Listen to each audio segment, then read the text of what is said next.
മറ്റ് മനുഷ്യരോട് കൂടെയുള്ളവരോട് നമുക്ക് ചെയ്യാവുന്ന ഏറ്റവും നല്ല കാര്യം ചിരിക്കാൻ പറയുക എന്നതാണ്.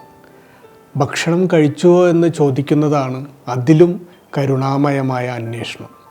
നന്നായി വരട്ടെ എന്ന് ആത്മാർത്ഥമായി പറയുന്നതാണ് ഏറ്റവും സംഗീതം നിറഞ്ഞ ശബ്ദം.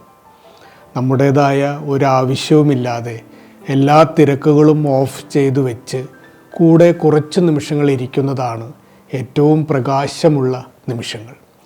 ഓഫീസായാലും വീടായാലും അകത്തെ ബഹളങ്ങൾക്കിടയിൽ കയറി വരുന്ന അതിഥിയെ സന്തോഷപൂർവ്വം പുഞ്ചിരിച്ച് സ്വീകരിക്കുന്നതിലാണ് നിങ്ങളുടെ മനുഷ്യത്വം. ഹാൻഡ് ബാഗും ചോറ്റുപാത്രവും കുടയും ഫയലുകളുമായി എന്നും രാവിലെ ധൃതിയും വെപ്രാളവും കൂട്ടി അമ്മ ജോലിക്കിറങ്ങുന്ന കാഴ്ചകൾ. 3.5 വയസ്സുള്ള മകൻ അവൻ പിന്നെ വലിയ ആളായി ജോലി കിട്ടിയപ്പോഴും അവൻ്റെ മനസ്സിൽ നിന്നും അമ്മയുടെ ധൃതി കാഴ്ചകൾ മായുന്നില്ല.